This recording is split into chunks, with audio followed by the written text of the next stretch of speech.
بسم اللہ الرحمن الرحیم۔ شروع اللہ کے نام سے جو بڑا مہربان اور نہایت رحم کرنے والا ہے۔ ہاتھ اٹھانے سے پہلے ہی دعا قبول۔ روزانہ نماز فجر کے بعد ایک تسبیح، زندگی کی کوئی حاجت باقی نہ رہے گی۔ آزما کے دیکھو، حیران ہو جاؤ گے۔ محترم ناظرین، دعا عاجزی، انکساری اور بے چارگی کے اظہار کو کہتے ہیں۔ عبادت کی اصل روح اللہ تعالیٰ کے سامنے اس کی قدرت و طاقت اور اپنی کم مائگی و ذلت کا اظہار کرنا ہے۔ دعا کو عبادت کا مغز کہا گیا ہے۔ ہر عبادت کی طرح دعا بھی ایک عبادت ہے جس کو ادا کرنے کے لیے کسی وقت اور جگہ کی قید نہیں ہے۔ یہ ہر جگہ اور ہر وقت کی جا سکتی ہے۔ دعا صرف اللہ سے کی جائے، یہ اللہ پاک کا حق ہے۔ وہ کسی کو مایوس نہیں کرتا۔ کسی اور سے دعا کرنا شرک کے زمرے میں آتا ہے۔ دعا ان اہم عبادات میں سے ہے جن کا اللہ تعالیٰ نے اپنے بندوں کو حکم دیا ہے۔ اس نے اس کی قبولیت کا وعدہ کیا ہے اور اس سے اعراض کرنے والوں کو وعید سنائی ہے۔ تمہارے رب نے کہا، مجھے پکارو، میں تمہاری پکار کو قبول کروں گا۔ اللہ تعالیٰ کے ارشاد کا مفہوم ہے، تمہارے رب نے کہا، تم مجھ سے دعا کرو، میں تمہاری دعا قبول کروں گا۔ یقین مانو، جو لوگ میری عبادت سے خود سری کرتے ہیں وہ ابھی ذلیل ہو کر جہنم میں پہنچ جائیں گے۔ اللہ کے رسول اللہ صلی اللہ علیہ وسلم کا فرمان ہے، تمہارا پروردگار باحیاء اور سخی ہے۔ جب اس کا بندہ اس کی جانب دونوں ہاتھوں کو اٹھاتا ہے تو اللہ تعالیٰ کو اس بات سے حیا آتی ہے کہ انہیں خالی ہاتھ لوٹائے۔ دعا عبودیت کی علامت ہے۔ اس کے وسیلے سے بندہ اللہ کی توجہ طلب کرتا ہے اور اس سے مدد اور رحمت حاصل کرتا ہے۔ اس کے ذریعے وہ اپنی حاجت کی درخواست اور بے بسی کا اظہار کرتا ہے، غیر اللہ کی طاقت و قوت سے برات کا اظہار کرتا ہے۔ چنانچہ ہمیں قرآن مجید کے آغاز میں بھی دعا ملے گی اور اختتام میں بھی۔ سورۃ فاتحہ میں بندہ اللہ تعالیٰ کی تعریف کے ساتھ اس کے سامنے اپنی درخواست پیش کرتا ہے۔ اسی طرح معوذتین میں بھی وہ اللہ کی پناہ طلب کرتا ہے۔ فضیلت دعا کے بارے میں نبی کریم صلی اللہ علیہ وسلم کا ارشاد ہے، دعا سراسر عبادت ہے۔ دعا اللہ تعالیٰ کے نزدیک تمام چیزوں سے بہتر ہے۔ حضرت ابو ہریرہ کی روایت ہے کہ نبی کریم نے فرمایا، کوئی چیز اللہ تعالیٰ کے نزدیک دعا سے بہتر نہیں۔ دعا مسلمانوں کے باہمی تعلقات استوار ہوتے ہیں۔ ارشاد باری تعالیٰ کا مفہوم ہے، اور جوان کے جو ان کے بعد آئیں وہ کہیں گے کہ اے ہمارے پروردگار، ہمیں بخش دے اور ہمارے ان بھائیوں کو بھی جو ہم سے پہلے ایمان لا چکے ہیں۔ نبی کریم صلی اللہ علیہ وآلہ وسلم نے ارشاد فرمایا، وہ چیزیں جو مرنے کے بعد میت سے منقطع نہیں ہوتیں ان میں ایک دعا بھی ہے۔ دعا ایسی عبادت ہے جس کے لیے نہ کوئی وقت متعین ہے نہ حالت۔ انسان کسی بھی وقت بلند آواز سے یا آہستہ، سفر، حضر، صحت، مرض، غرض، کسی بھی حالت میں دعا کر سکتا ہے۔ سختی، آزمائش اور مصیبت کے ازالے کے لیے دعا کا اہتمام کرنا چاہیے۔ حضرت ابراہیم علیہ السلام نے وطن سے ہجرت کرتے وقت فرمایا تھا، میں اپنے پروردگار سے دعا مانگ کر محروم نہیں رہوں گا۔ حضرت زکریا نے فرمایا تھا، کبھی بھی تجھ سے دعا کر کے محروم نہیں رہا۔ اللہ تعالیٰ نے اپنے ان بندوں کی تعریف کی ہے جو اس سے دعا کرتے ہیں۔ یہ لوگ نیک کاموں کی طرف جلدی کرتے تھے اور ہمیں لالچ، طمع، ڈر اور خوف سے پکارتے تھے، اس حال میں کہ ان پر خضوع و خشوع کی کیفیت طاری ہوتی تھی۔ بندہ دعا سے اس عمل کا ثواب حاصل کر لیتا ہے جس کو اس نے انجام نہیں دیا۔ نبی پاک صلی اللہ علیہ وآلہ وسلم نے فرمایا، جس نے صدقے دل کے ساتھ اللہ تعالیٰ سے شہادت کی تمنا کی، اللہ تعالیٰ اس کو شہیدوں کے درجے تک پہنچا دے گا، اگرچہ اس کی موت بستر پر ہو۔ حضرت ابو ہریرہ فرماتے ہیں کہ رسول اللہ صلی اللہ علیہ وآلہ وسلم نے فرمایا، جو شخص اللہ سے دعا نہیں مانگتا اللہ اس سے ناراض ہوتے ہیں۔ 3 آدمیوں کی دعا کبھی رد نہیں ہوتی۔ حضرت ابو ہریرہ فرماتے ہیں رسول اللہ صلی اللہ علیہ وآلہ وسلم نے فرمایا 3 آدمیوں کی دعا قبول ہو جاتی ہے جس میں کوئی شک نہیں، مظلوم کی دعا، مسافر کی دعا، والد کی دعا۔ اپنے بیٹے کے حق میں دعا کے آداب میں ہے کہ دعا کے قبول ہونے میں جلدی نہ کی جائے۔ حدیث شریف کا مفہوم ہے کہ اللہ تعالیٰ 3 آدمیوں کی دعا کو قبول نہیں فرماتے، ایک وہ جو گناہ کی دعا مانگے، دوسرا وہ جو ایسی بات چاہے کہ قطع رحمی ہو، اور تیسرا وہ جو دعا کی قبولیت میں جلدی کرے۔ میں نے دعا مانگی تھی اب تک قبول نہیں ہوئی۔ دعا کی قبولیت کی شرائط میں سے چند شرائط یہ ہیں کہ دعا کرنے والا خدا کی قائم کردہ حدود سے تجاوز اور گناہ کبیرہ پر اصرار کرنے والا نہ ہو۔ اللہ تعالیٰ گناہ کبیرہ پر اصرار کرنے والے کی دعا قبول نہیں کرتے۔ دعا کرتے وقت داعی کو اس بات پر کامل یقین ہو کہ اللہ تعالیٰ کے سوا کوئی قادر نہیں، اور صدقے دل حضور قلب اور خشوع و خضوع کے ساتھ دعا کی جائے، دل غافل اور لاپرواہ ہو اور زبان پر دعا کے کلمات ہوں تو یہ دعا قبول نہیں ہوتی۔ نبی کریم صلی اللہ علیہ وآلہ وسلم کا فرمان ہے کہ اللہ تعالیٰ غافل اور بے توجہ دل کی دعا قبول نہیں فرماتے۔ دعا کرنے والے کے لیے یہ بھی ضروری ہے کہ حرام کھانے پینے سے بچتا ہو اور دعا کے بارے میں عجلت اور بے صبری نہ کرتا ہو۔ اس کے ساتھ ہمارے پیارے آقا و مولا صلی اللہ علیہ وآلہ وسلم نے ہمیں دعا کرنے کا طریقہ بھی سکھایا کہ دعا کرتے وقت دونوں ہتھیلیوں کو پھیلا کر رکھا جائے، دونوں ہاتھ مونڈوں کے برابر ہوں۔ پہلے اللہ پاک کی حمد و ثنا بیان کی جائے اور آپ صلی اللہ علیہ وآلہ وسلم پر درود شریف بھیجا جائے، پھر دعا کی جائے۔ دعا کرتے وقت آواز پست اور آہستہ ہو، کیونکہ خود اللہ تعالیٰ نے دعا کے آداب بتاتے ہوئے ارشاد فرمایا ہے تم اپنے اللہ کے گر یہ وزاری کے ساتھ اور چپکے چپکے پکارو۔ تو ناظرین، ہمارا آج کا وظیفہ بھی دعاؤں کی قبولیت کے حوالے سے نماز فجر کے بعد ایک تسبیح پڑھنے کا وظیفہ ہے کہ جو یہ وظیفہ کر لیتا ہے اللہ تعالیٰ اس کی تمام دعائیں قبول کرتا ہے، اس کی تمام تنگ دستیاں، اس کی تمام پریشانیاں دور کر دیتا ہے، اس کے لیے آسانیاں پیدا کر دیتا ہے، اس کی اولاد کی قسمت چمکا دیتا ہے، اس کی قسمت کے بند تالے کھول دیتا ہے، اس کے گھر میں رزق دولت کی فراوانی ہو جاتی ہے، وہ بہت خوشحال زندگی گزارنے لگتا ہے، اس کی تمام مصیبتیں رکاوٹیں دور ہو جاتی ہیں۔ اسی کے ساتھ ناظرین، نماز فجر کی بہت زیادہ اہمیت ہے، کیونکہ یہ دن نکلتے وقت کی نماز ہے، جس کی اہمیت و فضیلت کے بارے میں آتا ہے کہ انسان جب اس دنیا سے رخصت ہو جاتا ہے اور قبر میں جاتا ہے اور اگر اس وقت نماز فجر کا وقت ہو تو روایت میں آتا ہے کہ قبر میں اس میت کو سورج طلوع ہوتا دیکھا جاتا ہے، جیسے فجر کے وقت پہ آپ نے دیکھا سورج طلوع ہو رہا ہوتا ہے۔ ایک دم خیال آتا ہے کہ نماز پڑھنی ہے۔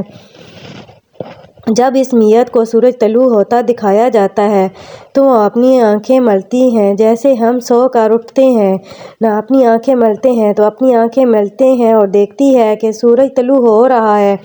وہی بات تو وہ کہتا ہے کہ مجھے نماز پڑھنے دیں، فجر کا وقت جا رہا ہے، مجھے نماز پڑھنے دو۔ فرشتے مسکرا کر کہتے ہیں کہ وہ ٹائم ختم ہو چکا ہے، نماز کا ٹائم اب ختم ہے، اب نماز نہیں پڑھنی، اب حساب کتاب ہوگا۔ تو اس کا لڑیا حدیث بتاتے ہیں کہ دیکھیے اس کی فکر کیا تھی، جب وہ دنیا میں تھا سورج طلوع ہوتے ہی سے پہلا خیال یہ آیا کہ میری نماز نہ رہ جائے، کہیں فجر کی نماز نہ رہ جائے تو میں فجر کی نماز پڑھ لوں۔ اس کے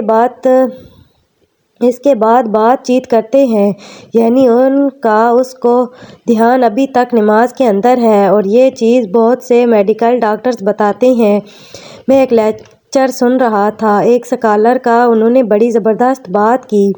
انہوں نے کہا کہ میں نے بہت سے ڈاکٹرز کو لیکچرز دیے ہیں، ڈاکٹرز میری محفل میں آتے ہیں تو ڈاکٹرز نے مجھے خود بتایا ہے کہ آخری جو دھیان یا دماغ میں بندے کے چیز ہوتی ہے نا، جو اس نے سب سے زیادہ دنیا میں کی ہوتی ہے، مرنے کے وقت پہ وہی چیز نکلتی ہے، اور وہ اللہ۔ یہ ڈاکٹر نے خود بتایا کہ کچھ جو مریض ہوتے ہیں وہ گانے گا رہے ہوتے ہیں، یعنی مرتے وقت گانوں کے الفاظ نکل رہے ہوتے ہیں۔ تو یہ میڈیکل سائنس بھی یہی بتاتی ہے کہ ہمارے نیورونز یعنی دماغی خلیوں کے کنکشن مضبوط جب بن جائیں نا کسی چیز کے حوالے سے، ظاہر ہے ایک بندہ خاص محفل میں بیٹھ رہا ہے، اس میں ایک خاص طرح کی باتیں سن رہا ہے یا کر رہا ہے، تو اس کے نیورونز کے کنکشن انہی باتوں کے مطابق بن جائیں گے، اور پھر اس کے دھیان میں وہی چیز ہوگی، اور جب بھی وہ متوجہ ہونے لگے گا تو دماغ کے وہی چیز ریپیٹ ہوگی جو اصل میں وہ کرتا ہے۔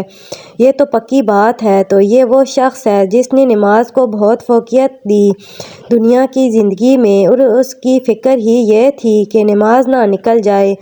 تو یہ حدیث سنانے کا مقصد یہ تھا کہ اس کے لیے نماز کیا کرتی تھی دنیا کی زندگی میں، اس لیے قبر میں جا کر بھی اسے یہی خیال آیا کہ ہائے میری فجر کی نماز نہ نکل جائے۔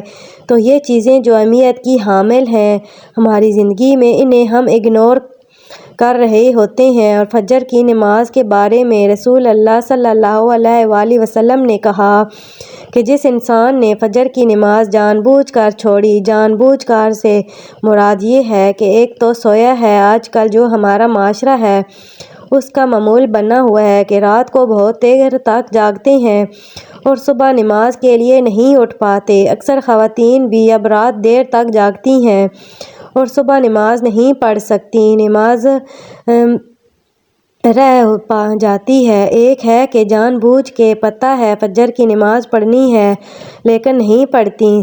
صحیح بخاری میں ہے کہ یہ ایسے ہیں کہ اس کی پوری فیملی چلی گئی، اور ایک حدیث میں آتا ہے کہ اس کے سارے اعمال برباد ہو گئے۔ یہ بھی صحیح بخاری کی حدیث ہے۔ تو اس لیے اللہ تعالیٰ نے قرآن مجید میں نماز فجر کی حفاظت کی بہت تلقین کی۔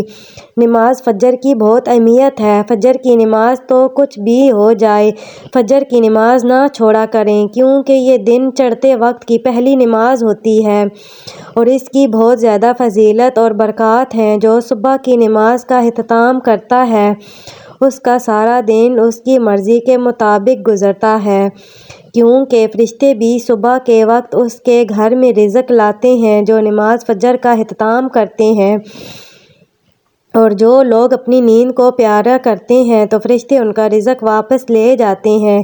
اسی لیے اس کو وہاں بھی سورج طلوع ہوتا دکھایا جائے گا اور وہ کہے گا کہ مجھے نماز فجر ادا کرنے دو، تو فرشتے کہیں گے اب نماز پڑھنے کا ٹائم جو ہے وہ گزر گیا ہے۔ تو آگے چلتے ہیں ناظرین، انشاءاللہ آج ہم بات کریں گے بہت اہم چیز کی، جس کی اہمیت یہیں سے واضح ہو جاتی ہے کہ اللہ تعالیٰ نے ہمیں وہ چیزیں مانگنے کے لیے بہت زیادہ تلقین کی ہے، ہمیں دعائیں سکھائیں اللہ تعالیٰ نے کہ یہ دعائیں کرو تاکہ تمہیں یہ چیز نصیب ہو، تمہیں یہ چیز ملے، تمہاری زندگی سنور جائے۔ وہ چیز کیا ہے تو میں آپ کو بتاتا ہوں ناظرین۔ میں اگر آپ سے پوچھوں کہ ہم دعا کرتے ہیں، ماشاءاللہ سب کرتے ہیں، چاہے جیسا بھی ہے، انسان گناہگار ہے، ہم سب گناہگار ہیں، نمازی ہیں، بے نمازی ہیں، جیسے بھی ہیں، مسلمان تو ہیں، اللہ سے دعا تو کرتے ہیں۔ تو ہمیں یہ دیکھنا ہے کہ ہماری اکثر دعائیں کیا ہوتی ہیں۔ کیا ہماری دعائیں صرف دنیاوی ہوتی ہیں کہ اللہ میرا رشتہ ادھر کرا دیں، مجھے یہ پسند آ گیا ہے، مجھے یہ شخص دے دیں؟ ٹھیک ہے، ان دعاؤں میں کوئی حرج نہیں ہے، اگر کوئی پسند آ جائے تو اس کے بارے میں یہ حلال دعا کرنا یہ بڑی اچھی بات ہے کہ میں حرام سے بچنا چاہتا ہوں تو ہمارا نکاح ہو جائے، لیکن ظاہر ہے کہ یہ ایک دنیاوی دعا ہے۔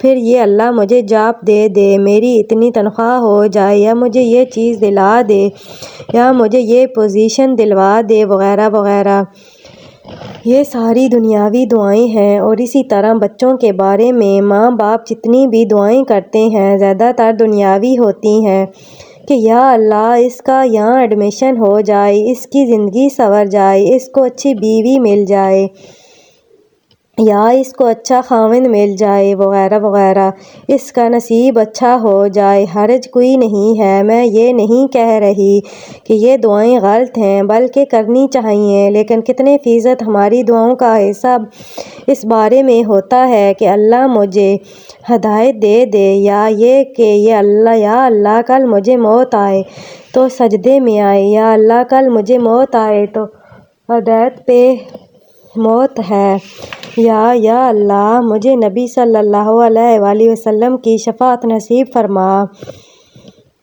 جنت میں، یا اللہ میں موسیٰ علیہ السلام سے ملنا چاہتی ہوں تو مجھے ان کی ملاقات نصیب فرما، یا کسی صحابی کے گھر کے قریب مجھے گھر دے جنت میں۔ آپ کو معلوم ہے کہ دعاؤں کا طریقہ ہی شفٹ ہو گیا ہے، دنیاوی تو ہیں لیکن وہ دعائیں جو اہمیت رکھتی ہیں، جیسے ابراہیم علیہ السلام کی آپ دعا چیک کریں، ان کا تصور دیکھیں کہ کیا مانگا اللہ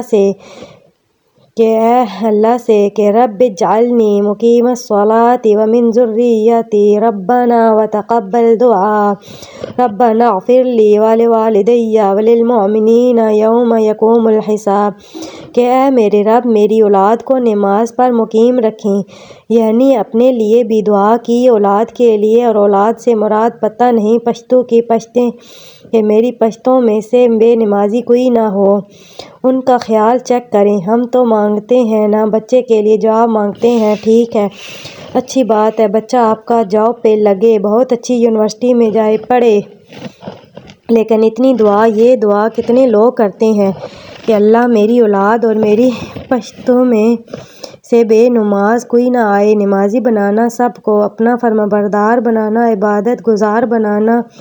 رب اجعلنی مقیم الصلاۃ ومن ذریتی ربنا وتقبل دعا، اے میرے رب میری دعا قبول فرما، رب اغفر لی ولوالدی وللمؤمنین یوم یقوم الحساب، اے اللہ مجھے معاف کرنا، میرے والدین کو معاف کرنا، اور مومنین کو جو آنے والے ان کو معاف کرنا، اور اس دن ہمارا حساب آسان لینا۔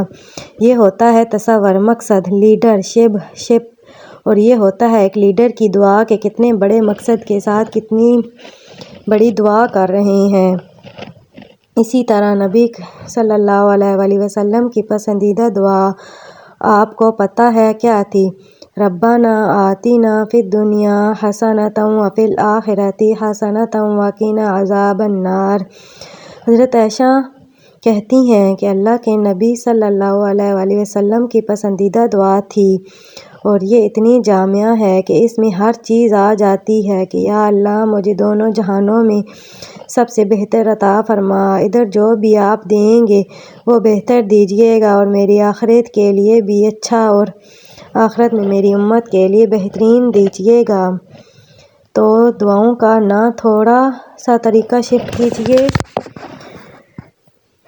صاحب کہف کی دعا دیکھیے کہ اے ہمارے رب ہماری رہنمائی کر سیدھے راستے پہ، اور ہماری ہدایت بڑھا دے، اور ہمیں راستہ دکھا، اور ہمیں ثابت قدم کرتے ہیں، اس میں سب کچھ آتا ہے۔ اس دعا میں تو جب بھی آپ کے معاملات آپ کے ہاتھ سے نکل رہے ہوں نہ، آپ کو سمجھ نہ آ رہی ہو میں کیا کروں، میں کہاں جاؤں، مجھے کوئی بات سمجھ نہیں آ رہی ہے، مجھے کوئی راستہ سمجھ نہیں آ رہا ہے، تو یہ دعا کے بہترین دعا ہے جو صاحب کہف کی دعا ہے۔ اس طرح بہت سے انبیاء کی دعا آپ کو نظر آئے گی جس میں آپ کو ایک راستہ، امید اور مقصد نظر آئے گا۔ موسیٰ علیہ السلام کی دعا دیکھیں، دنیاوی چیزیں نہیں مانگی، فرعون سے مقابلہ کرنے جا رہے ہیں، آرمی مانگ سکتے تھے، ہتھیار مانگ سکتے تھے، لیکن کہا اے میرے رب میرا سینہ کھول دے، یعنی مجھے ہمت دے، مجھے وہ حوصلہ اور طاقت دے کہ میں چیزوں کو واضح دیکھ سکوں، اور میرے مقصد میں آسانیاں پیدا کر۔ ہم اللہ سے کتنی دعا کرتے ہیں کہ اللہ میں فلاں کرنے جا رہا ہوں، میں یہ چیز کرنے جا رہا ہوں، میں سفر پہ جا رہا ہوں، میرے لیے آسانیاں پیدا کر، یا اللہ میں خاندانی معاملہ نبھانے جا رہا ہوں، میرے لیے آسانیاں پیدا کر۔ یا میں جاب کا انٹرویو دینے جا رہا ہوں، میرے لیے آسانیاں پیدا کر، میرے لیے بہتری فرما۔ اس میں اور میری زبان کی گرہ کھول دے، اس میں جو لکنت ہے اس کو کھول دے تاکہ میں تیرے دین کی بات کر سکوں اور میں بہت اچھے سے بات کر سکوں۔ اور ہمت مانگی، ریسورسز نہیں مانگے کہ پیسے دے دیں، فوج دے دیں، کہاں بس ایک بندہ دے دیں، ایک مخلص ساتھی دے دیں جو میری نبوت میں شریک ہو۔ ہارون میرا بھائی مخصوص ہو کے دعا کی تو ہم نے یہ دیکھنا ہے کہ ہم کیا دعا کر رہے ہیں، کیا ہم ہدایت مانگ رہے ہیں اللہ تعالیٰ سے، کیا ہم اللہ تعالیٰ سے توفیق مانگ رہے ہیں، کیونکہ عمر نے کہا تھا کہ مجھے یہ ڈر نہیں ہے کہ میری دعا قبول ہوگی کہ نہیں، مجھے یہ ڈر ہے کہ مجھے دعا کی توفیق بھی ہوگی کہ نہیں۔ یہ بہت بڑی بات ہے کہ میں دعا بھی کروں گا کہ نہیں کروں گا۔